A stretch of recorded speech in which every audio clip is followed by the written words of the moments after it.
Lucas capítulo 15, versículo 20. O tema da minha palavra hoje é: encontro com Deus, ainda há lugar na mesa. Um encontro com Deus, ainda há lugar na mesa. Lucas 15, 20 fala da parábola do filho pródigo. Aquele filho que pediu a herança para o pai dividiu a herança entre os dois filhos, e o que pediu, pegou tudo aquilo que era dele e zarpou, foi longe, foi viver no mundo, longe do pai, longe do irmão. Perdeu tudo depois de algum tempo, e não sobrou nada, e ficou na miséria. E ele caiu em si, dizendo que até os trabalhadores, os escravos do pai dele, estavam em condição melhor do que ele, né? Então, esse fato da miséria, né, da fome, motivou, foi o gancho, né, e a lembrança de que os escravos eram melhor cuidados, né, tinham melhor cuidado do que ele próprio estava tendo no mundo. Então, ele decidiu voltar. Decidiu voltar e pedir para o pai aceitá-lo e torná-lo um escravo, para viver como um escravo, como os outros. Pelo menos, né, estaria numa condição melhor. Ele pensou na sua condição física, né, talvez na sua condição psicológica, né, ou social, melhor dizendo, né? Mas tem muito mais envolvido nisso, né? E aí no versículo 20 do capítulo 15, relata que o pai diz assim: e levantando-se, foi para seu pai. Vinha ele ainda longe, quando seu pai o avistou e, compadecido dele, correndo, o abraçou e o beijou. Eu não sei quem pode ajudar, mas eu estou percebendo aqui o ganho está um pouco alto aqui, tem um pouco de eco, né? Talvez possa diminuir isso um pouquinho, né? Eu não tenho tanto problema para falar ao microfone. Então, reforçando, diz que o pai o avistou de longe, compadecido dele, correndo, o abraçou e o beijou. Estou destacando esse texto porque mostra a atitude do pai. Quanto tempo, né, esse filho estava longe, né? Eu não sei, a Bíblia não diz. Mas o pai nunca deixou de acreditar que um dia aquele filho retornaria para a sua casa, para o seio da sua família, né? E quando ele veio, estava longe ainda, o pai o avistou. Provavelmente o pai todos os dias olhava para a estrada, né, para saber, será que é hoje? Será que é hoje eu vou avistar o meu filho retornando, né? Será que é hoje que as minhas orações vão ser respondidas? E um dia, de fato, aconteceu. Muito bem. Então, esse pai esperava o retorno do filho para se compadecer dele e envolvê-lo no seio da família, né? Abraçá-lo e acolhê-lo não como escravo, mas como filho novamente, por causa do seu grande amor que ele nutria por aquele rapaz. E naquela casa, naquele lugar, não havia só espaço para escravos, além do filho mais velho, né, que ficou, havia ainda um lugar separado na mesa para aquele filho.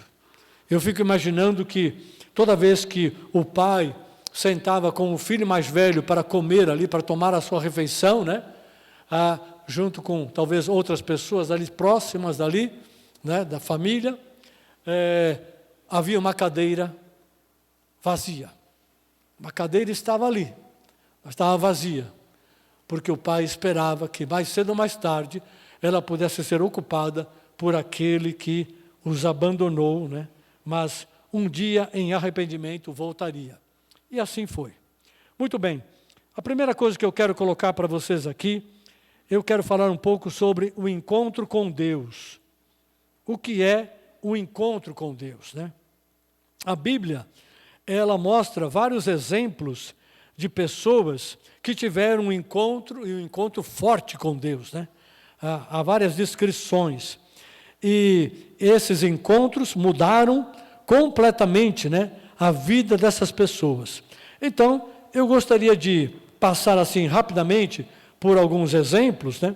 Todos esses exemplos são conhecidos da maioria de vocês, se não de todos, mas eu gostaria de recordar, né, esses encontros que são muito importantes. E daí a gente consegue extrair algum entendimento do que é um encontro com Deus, para que serve, como opera, quais as consequências de um encontro com Deus, e assim por diante, né?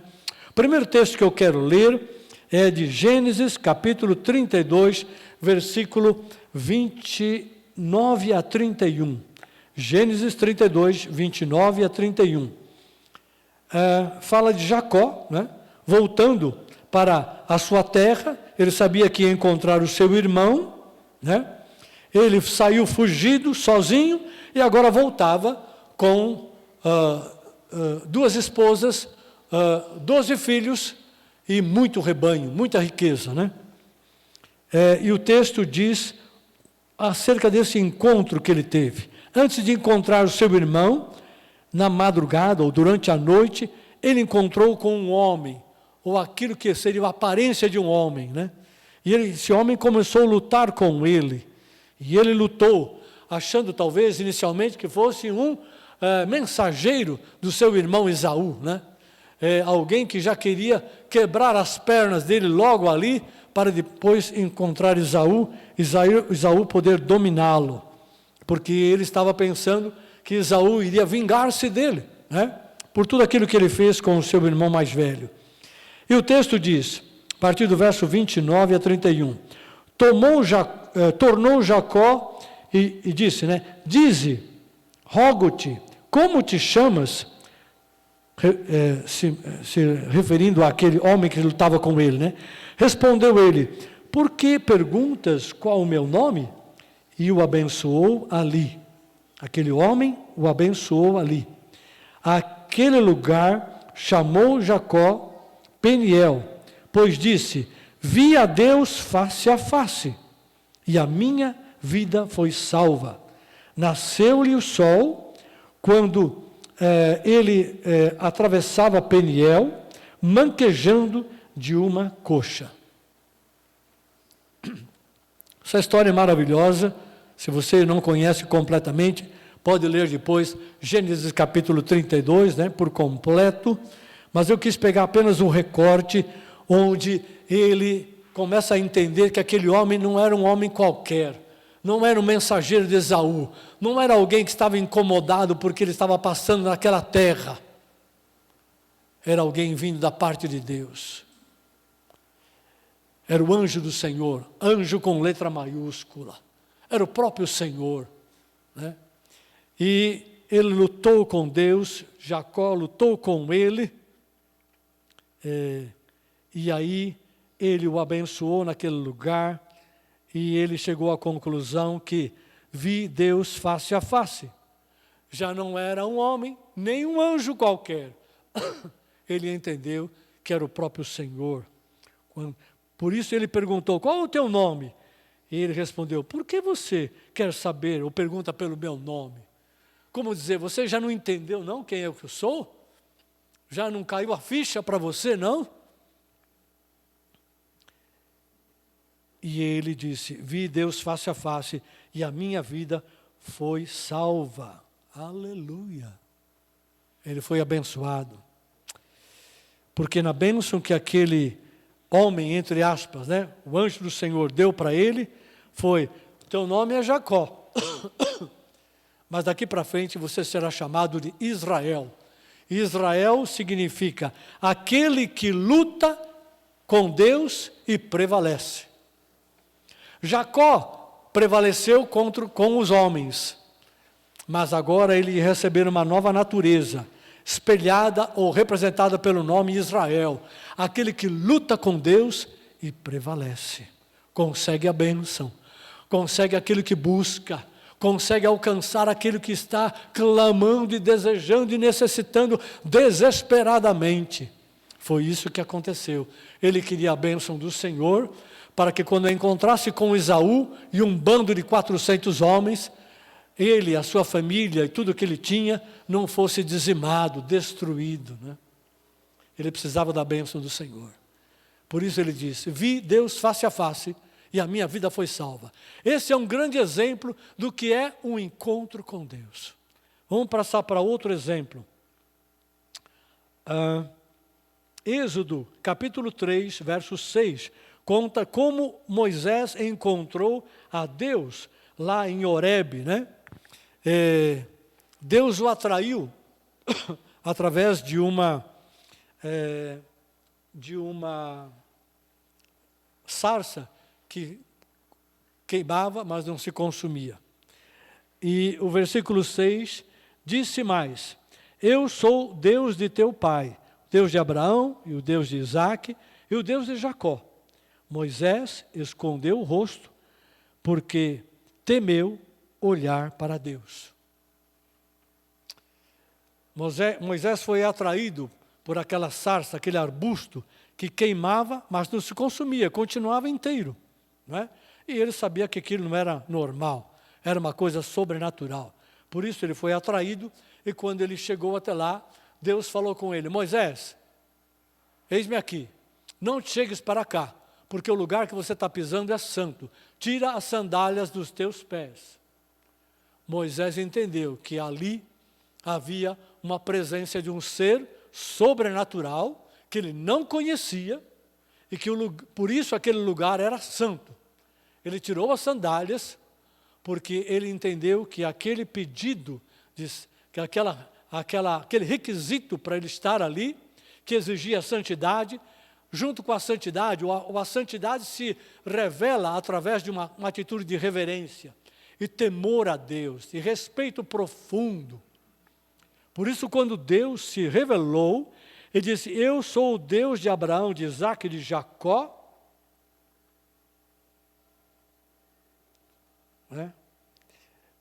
Diz o texto que Moisés escondeu o rosto, porque temeu olhar para Deus. Essa é uma atitude clássica de reverência, de que alguém sabe que quem está falando com você é alguém tão elevado, tão precioso, tão glorioso, não apenas terrestre, mas celestial. Ele ouviu e entendeu, ainda que nunca tinha tido esse encontro antes, mas temeu olhar para Deus. Uma reverência que você não encontra em outros lugares, em outros momentos. O filho mais novo de Noé não temeu olhar para Noé depois de uma bebedeira, né, que estava nu dentro da tenda, né, e ainda foi lá fora fazer fofoca e criticar o pai. Ele não temeu. É um contra-exemplo, né? Uma contra-atitude. Aqui Moisés temeu olhar. E você sabe o resto. Deus o chamou e o comissionou para ir ao Egito e tirar o seu povo de lá, né? E você sabe o que aconteceu depois. Esse encontro, onde Deus se revela frontalmente, né? Não colocou o seu rosto, mas ele revelou o seu nome, a sua presença. Moisés reagiu com uma atitude de temor. Outro ponto que eu quero, outro exemplo que eu gostaria de compartilhar com você, Isaías capítulo 6, versos 5 a 7. Isaías capítulo 6, versos 5 a 7. Isaías, antes de se tornar um profeta, era um adorador do Senhor, um membro do corpo, né, do corpo lá de Israel, e ele foi no templo a adorar ao Senhor. E estando no templo, ele teve uma visão. Ele viu o Senhor sentado num alto e sublime trono, acompanhado de várias figuras celestiais, né? Então, aqui no verso 5 a 7, a parte central desse encontro. Então disse eu, ai de mim, estou perdido, porque sou um homem de lábios impuros, habito no meio de um povo de impuros lábios, e os meus olhos viram o Rei, o Senhor dos Exércitos. Veja como ele coloca o adjetivo. Meus olhos viram o Rei, o Senhor dos Exércitos. Ele nunca tinha visto. Ele tinha ouvido. Ele temia a Deus. Ele conhecia a palavra. Então, um dos serafins, que é uma das figuras celestiais que estavam ali ao redor do Senhor, do trono do Senhor, voou para mim e, trazendo na mão uma brasa viva que tirara do altar com uma tenaz, e com a brasa tocou a minha boca e disse: eis que ela tocou os teus lábios, e a tua iniquidade foi tirada, e o perdoado o teu pecado. Aleluia! Que coisa maravilhosa, que coisa sublime. Primeiro, ele tem a visão de Deus, que ele disse: eu vi o Rei, o Senhor dos Exércitos. Se ele viu o Rei, é porque ele sabia que há um Rei em Israel, há alguém que reina. Reina não apenas sobre Israel, mas reina sobre o universo. E quando ele via isso, essa glória, essa santidade de Deus, né? Ele disse: ai de mim, estou perdido, porque eu sou um homem de lábios impuros, né? Uma forma elegante de falar, né? Você sabe muito bem o que é isso. Meus lábios são impuros, e eu habito no meio de um povo de lábios impuros. Em outras palavras, eu critico, eu julgo, eu falo bobagem, eu fofoco. Na minha boca tem um monte de coisa impura, apesar de ser povo de Deus. E eu habito no meio de um povo que é assim e pior ainda, que vive com coisa impura na boca, fala besteira, critica, xinga, etc, etc, etc. Ele se deu conta. Ele falou: estou perdido. Estou perdido, porque eu estou diante daquele que tem poder para julgar e me lançar no inferno. E por ordem do Senhor, o serafim, aquele anjo, aquela figura celestial, pegou a brasa do altar, tocou os lábios, tirou a iniquidade e disse: o teu pecado foi perdoado. Esse é o resumo, a primeira parte do encontro de Isaías que ele teve com Deus. A outra parte eu não vou te contar aqui agora. Você leia Isaías capítulo 6. É um encontro maravilhoso, uma leitura imperdível. Ainda mais que hoje é domingo, né? Você não tem que trabalhar, você não tem que fazer uma série de coisas que você faz de segunda a sexta, né? Então hoje vai dar tempo para você ler isso com calma, ok? Eu suponho, né? Vamos lá, vamos para frente. Tem mais gente. O outro encontro aqui maravilhoso é o encontro de Pedro. Pedro teve um encontro com Jesus. Está em Lucas, capítulo 5, do verso 5 ao 10, né? Tirando o versículo 7. Então, Jesus estava iniciando o seu ministério, e ele estava começando a pregar a palavra, anunciar o reino, e a trazer os primeiros discípulos, né, da sua jornada, do seu trabalho. E aqui no capítulo 5, 5 a 10, Jesus estava lá à beira da praia, e ele encontrou os pescadores, um deles era Simão Pedro, e aí acontece algo que você já deve ter lido. Se você não conhece, eu vou ler aqui o resumo, o principal que ocorreu nesse encontro. Eles pescaram a noite inteira e não pegaram um peixe sequer. Estavam frustrados, né? Eles eram pescadores, viviam da pesca e não pegaram absolutamente nada. Então estavam vindo com os seus barcos para a praia, mas Jesus falou para eles: olha o seguinte, volta para o mar, né, e lança a rede novamente, né? Deu uma orientação. E aí Pedro falou assim: respondeu-lhe Simão: mestre, havendo trabalhado a noite toda, né, nada apanhamos, mas sob a tua palavra, em respeito à tua palavra, lançarei as redes. Você não é pescador, você não entende nada de pesca. É nós que entendemos. Mas o senhor está dando uma palavra, né, um conselho, uma orientação, é mais do que isso, né, ele estava dando uma diretiva. Né? Volte e lance as redes novamente. Então, sob a tua palavra, por causa da tua palavra, eu vou voltar e vou fazer o que você está falando. Isto fazendo, lançaram as redes, né? Isto fazendo e apanharam grande quantidade de peixes. Rompia-se-lhes as redes. Vendo isto, Simão Pedro prostrou-se aos pés de Jesus, dizendo: Senhor, retira-te de mim, porque sou pecador. Pois, à vista da pesca que fizeram, a admiração se apoderou dele e de todos os seus companheiros, bem como de Tiago e João, filhos de Zebedeu, que eram seus sócios. Disse-lhes a Simão: não temas, doravante serás pescador de homens. Ou seja, Jesus estava chamando Simão e os demais para um outro projeto, para continuar sendo pescador, mas não de peixe, de homens. E vocês sabem o resto, né?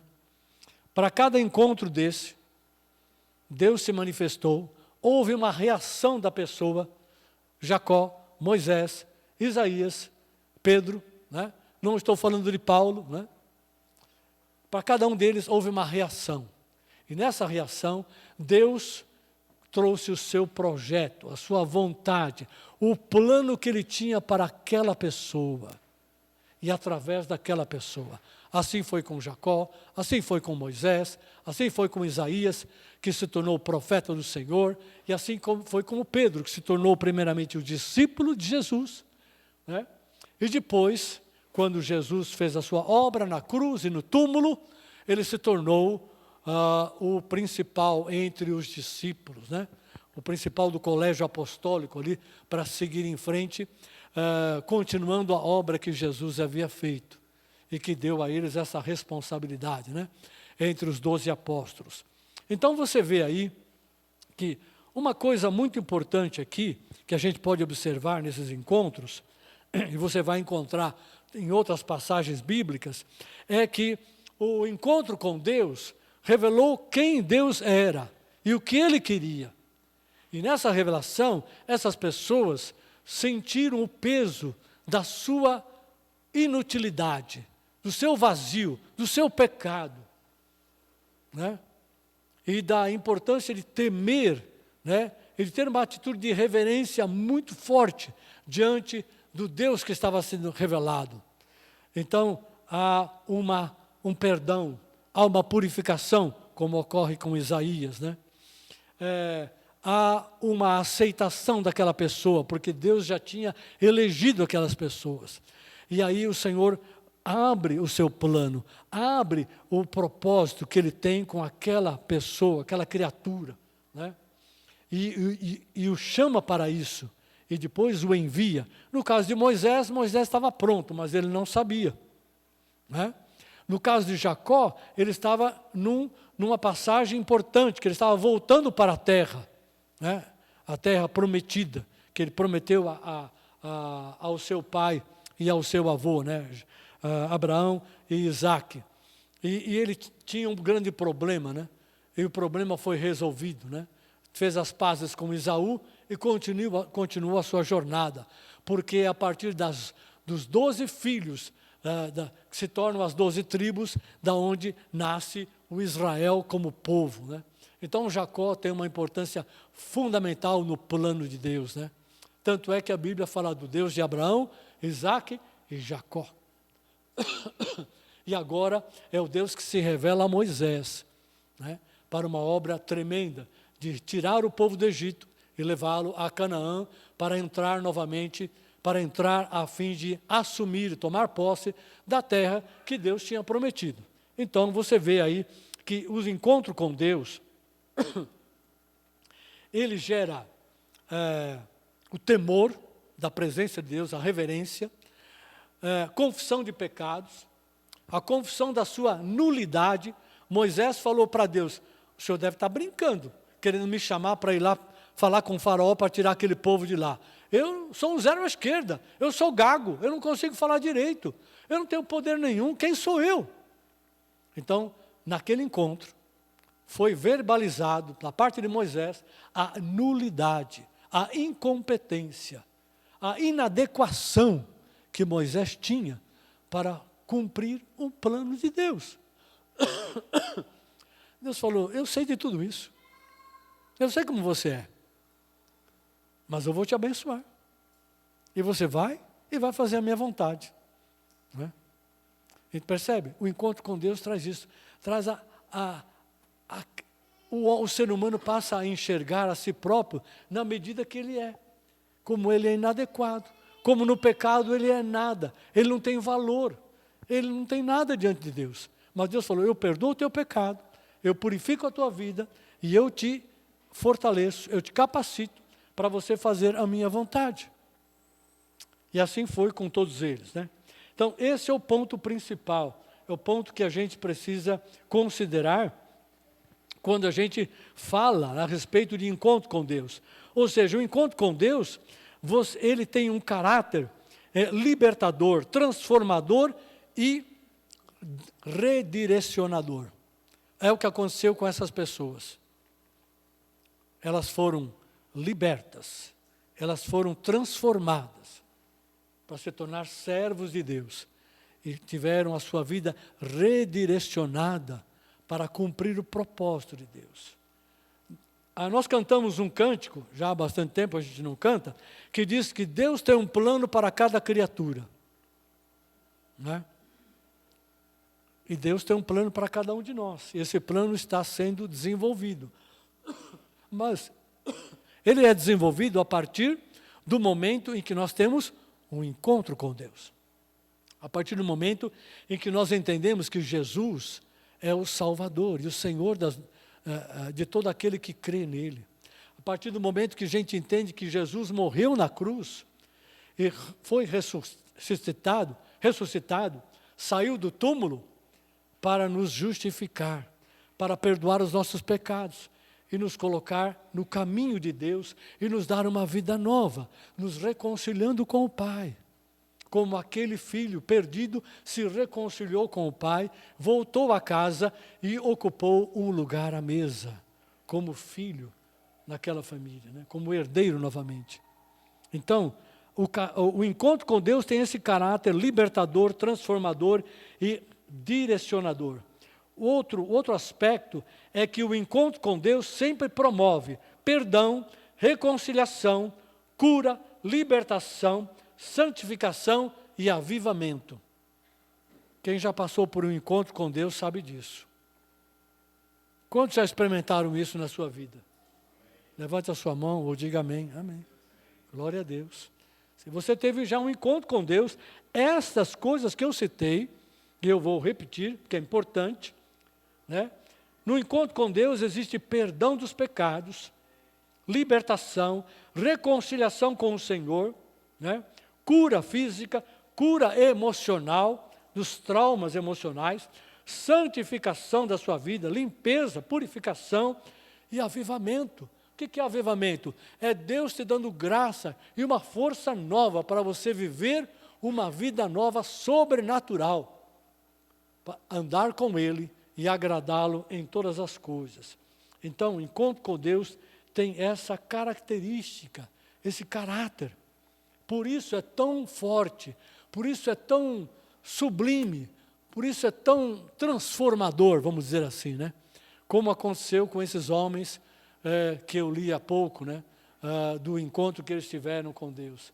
E assim todos eles. Você pegar qualquer personagem na Bíblia, você vai encontrar, né?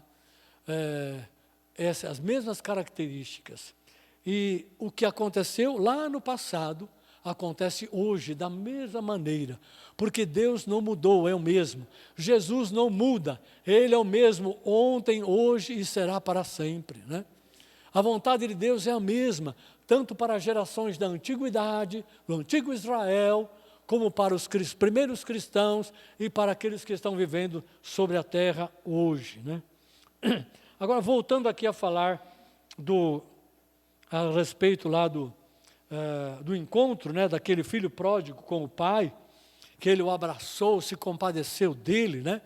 E o texto seguinte diz que o pai mandou dar um banho, né? O filho estava todo sujo, tirar as vestes sujas, deu vestes novas, né? Colocou uma sandália no pé para indicar que ele não seria escravo. Escravo não usava sandália, né?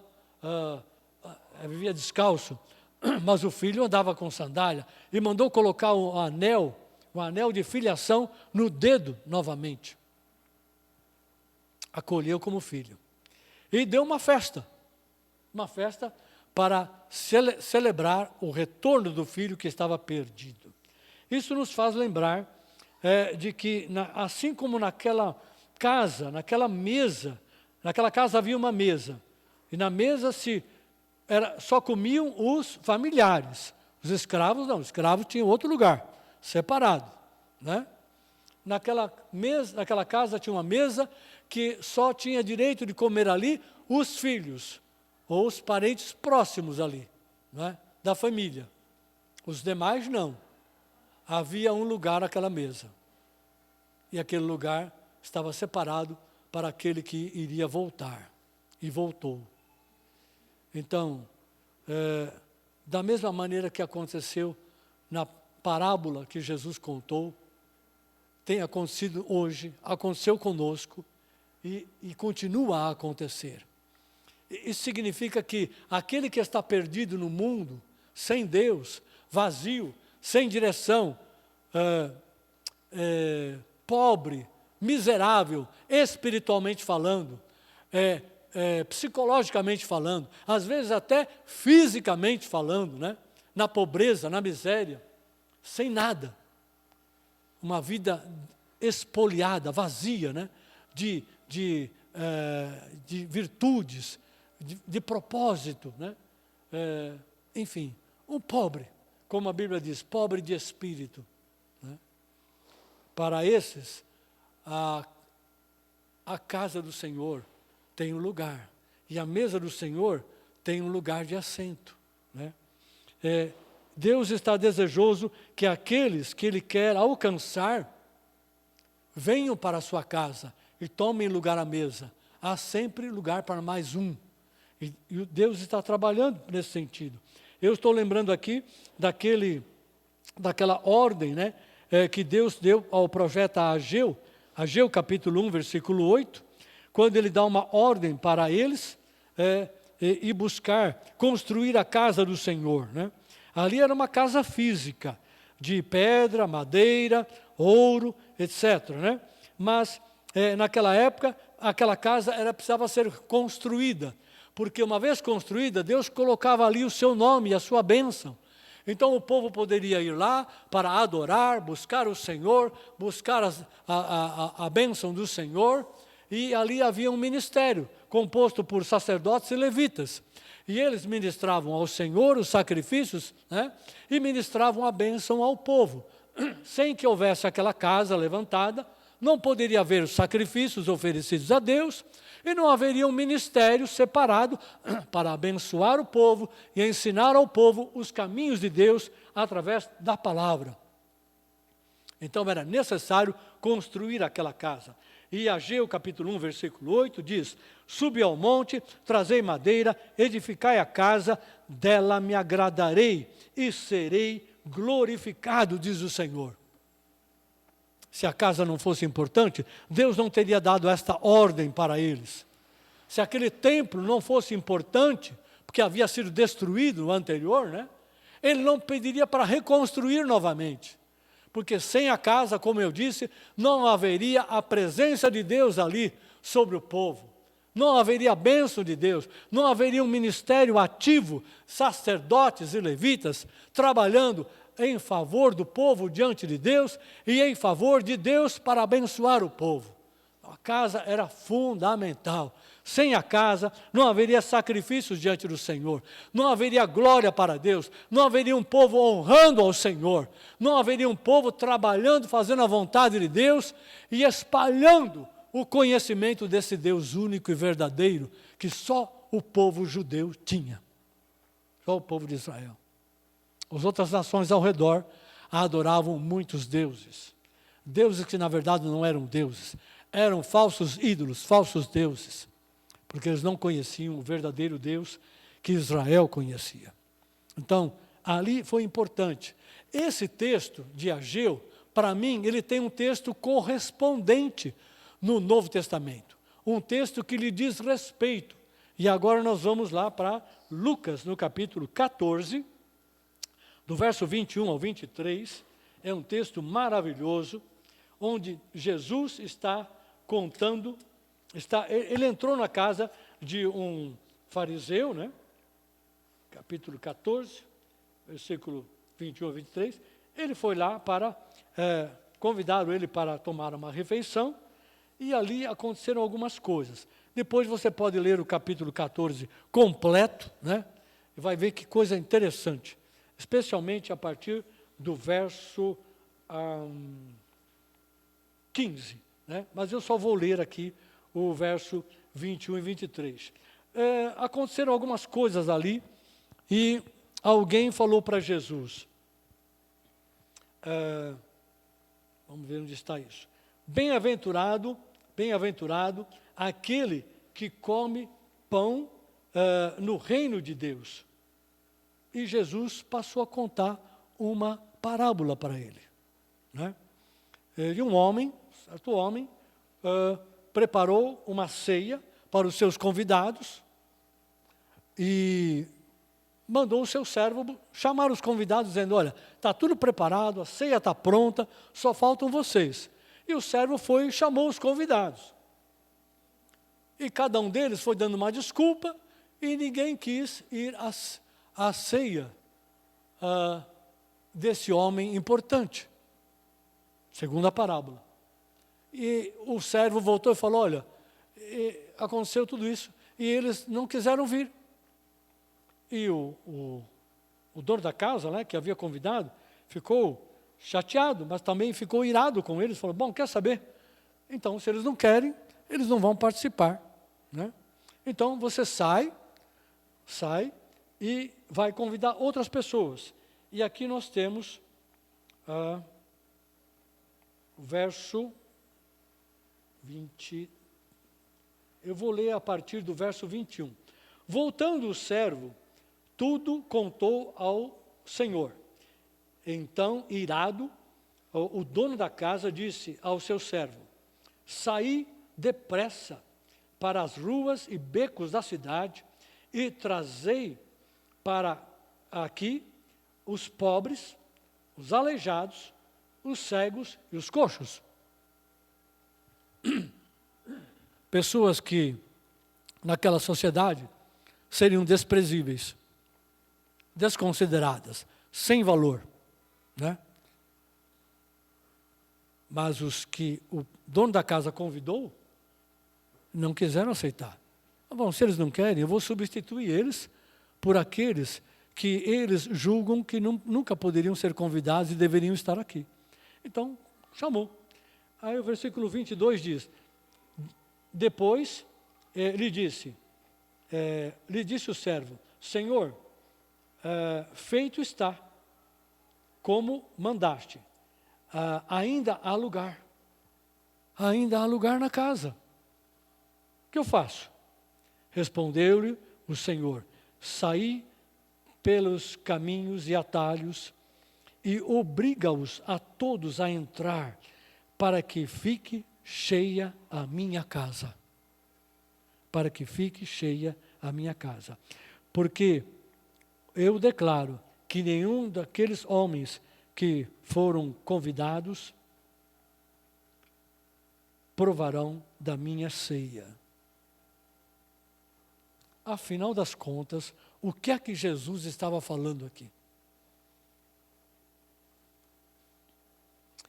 Eu não vou interpretar o texto ligado ao contexto aqui. Mas eu quero dizer que Jesus estava mostrando, quando um homem ali, um convidado, falou, bem-aventurado é aquele que come pão no reino de Deus. O fulano falou isso. E Jesus falou assim, eu vou contar aqui uma parábola para mostrar que o bem-aventurado, quem é esse bem-aventurado que pode comer pão no reino de Deus? E aí na parábola ele diz, olha, um homem, que esse homem aí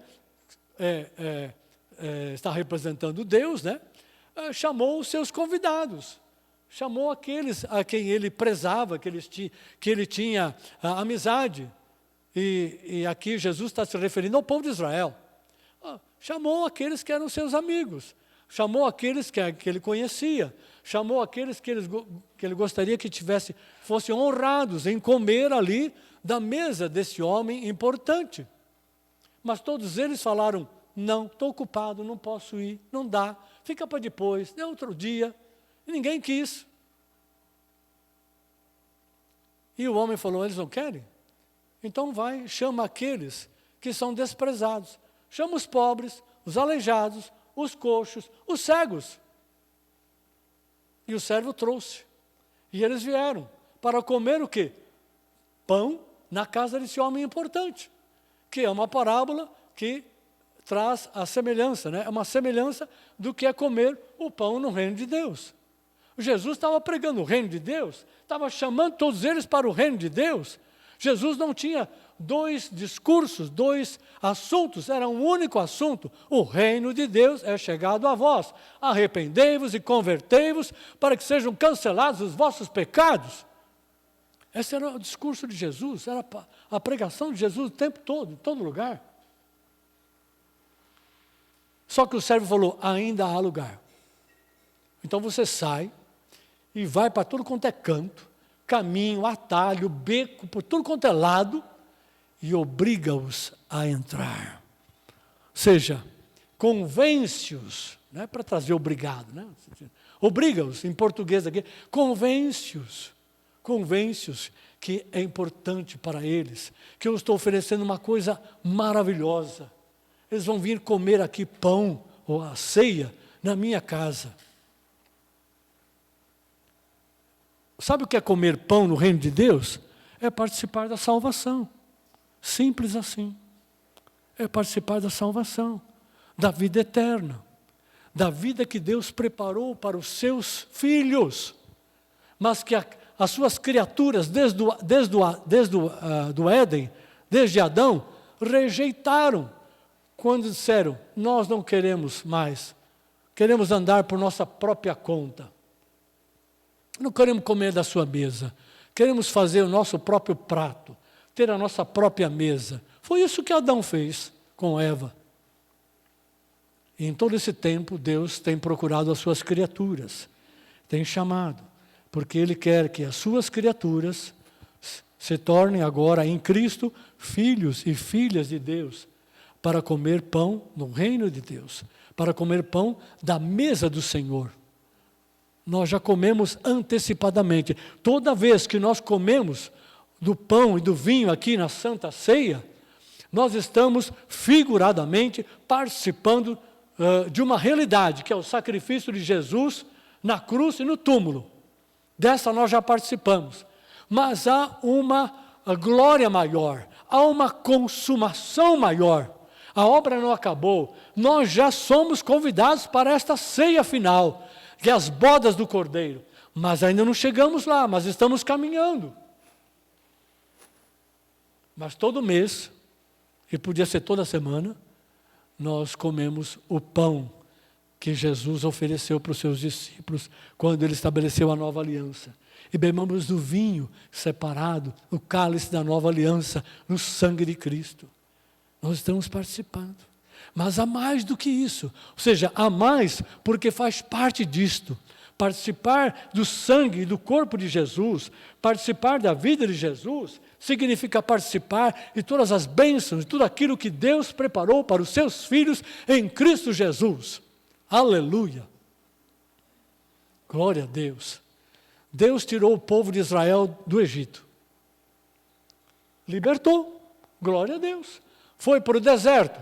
No deserto havia algumas áreas que são oásis, como um determinado lugar que eles passaram lá, tinha 70 palmeiras, 12 fontes. Eles não podiam ficar lá? Não é um lugar bom? Não estava com a coluna de nuvem de dia, a coluna de fogo de noite? O que eles mais precisavam? De nada. Deus estava com eles. Uma maravilha. Podia escolher lá um canto lá do deserto, tal, né? Não falta água, não falta alimento. Podiam ficar lá, livre do Egito, livre da escravidão. Mas Deus tinha mais para aqueles filhos. Israel é como filho para o Senhor. A Bíblia fala isso. Eu falei, não, aqui não está bom. Aqui eu estou sustentando, aqui eu estou guardando, aqui eu estou ensinando e conduzindo.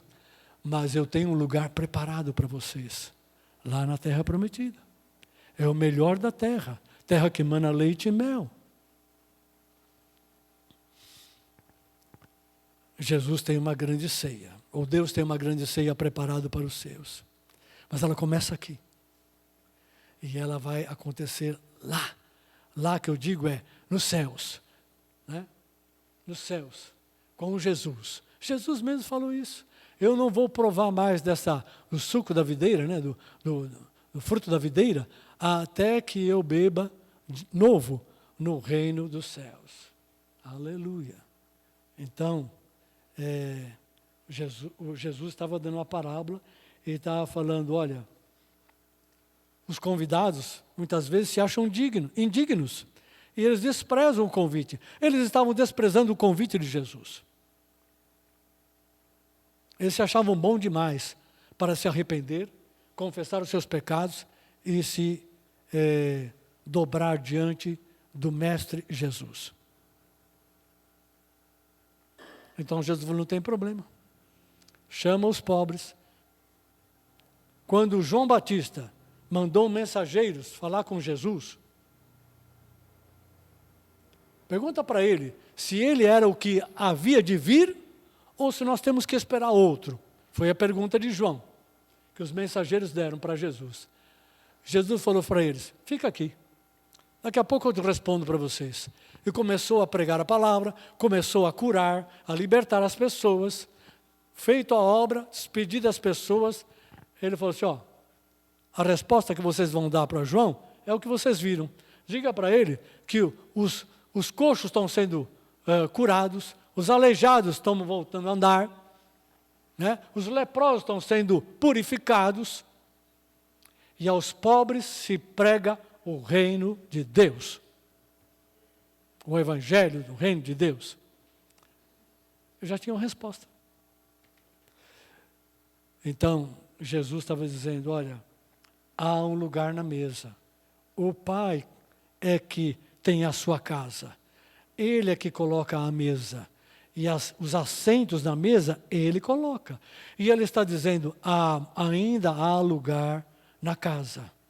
A casa não está cheia. É o que aquele servo falou. Eu fiz tudo que o senhor falou, mas ainda tem lugar. Então você volta e continua. Para que a minha casa fique cheia e todos os lugares sejam ocupados. E assim aquele homem ficaria satisfeito. Mas Deus falou, vai, constrói a minha casa, dela me agradarei e nela serei glorificado. Quando nós fazemos essas coisas, Deus se agrada disso. Quando nós trazemos pessoas para fazer parte da casa do Senhor e se assentar à sua mesa. Isso agrada a Deus e Deus é glorificado através dessa atitude. Amém? Então, o que Jesus falou lá atrás, o que Jesus estava vendo naquela época, nós estamos diante da mesma realidade. Se Jesus estivesse aqui hoje, Ele falaria acerca do reino de Deus para nós. E Ele olharia para nós aqui e diria assim, por exemplo, um exercício de imaginação aqui, né? Eu estou vendo que vocês estão aqui, talvez não sejam todos os membros dessa congregação, né? talvez não estejam todos aqui, mas eu estou vendo muitas cadeiras vazias. Eu acho que Jesus chamaria a nossa atenção para isso.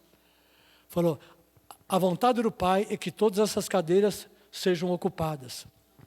Porque a mesa de Deus é tão grande que tem lugar para todos esses, todos vocês e aqueles que vocês ainda não trouxeram para ocupar essas cadeiras, e ainda há mais lugar ainda. Jesus diria isso para nós hoje. Então, o que é que nós temos que fazer? Nós temos que trabalhar para fazer o que aquele servo fez. Vamos buscar as pessoas, porque ainda há lugar na casa. Vamos buscar pessoas que queiram ter um encontro com Deus, que queiram ter as suas vidas transformadas, libertada, purificada, redirecionada para o caminho do Senhor. Aleluia.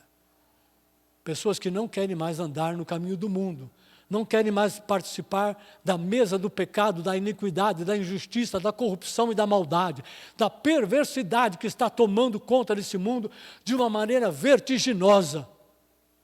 Aqueles que querem sair disso, têm um caminho, mas tem uma porta para entrar. A porta é o encontro com Deus. O caminho é aprender e fazer a vontade do Senhor. Aleluia.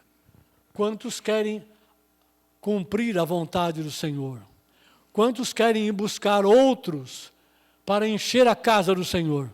Levante a sua mão. Quantos querem trazer outros para ocupar o lugar, a mesa? O lugar está vazio. O lugar está vazio. Tem lugar. Aleluia. Glória a Deus. Então, vamos ficar em pé e vamos orar. Vamos orar. Glória a Deus. O Senhor é bom e a sua misericórdia dura para sempre. O Senhor é bom, sua misericórdia dura para sempre. Quantos querem então, vou repetir, querem ser como aquele servo que o dono da casa mandou, falou, sai e vai buscar onde você encontrar. Quantos querem? Eu quero me colocar nessa posição de servo. Não passo disso, eu sou um servo como você. Eu quero buscar. Por quê? Porque eu tenho a consciência, você também, que há lugar na casa. E há lugar na mesa. E o Senhor quer encher a sua casa. E dela Ele vai se agradar. E nela Ele será glorificado. Aleluia. Coloque a sua vida diante do Senhor, porque eu não posso fazer isso por você. Coloque a sua vida diante do Senhor. Começa a orar. Fala, Senhor, eis-me aqui. Eis-me aqui. Senhor, eis-me aqui. Eis-nos aqui, Senhor. Temos lido a Tua palavra. Temos falado a Tua palavra. Desejamos que o Senhor continue a falar pelo Seu Espírito aos nossos corações. Dá-nos graça, meu Pai, em nome de Jesus. Dá-nos graça. Queremos ser aquele servo, serva, que vai de encontro àqueles a quem o Senhor deseja encontrar e trazer para a sua casa, e sentar à sua mesa e participar da sua ceia.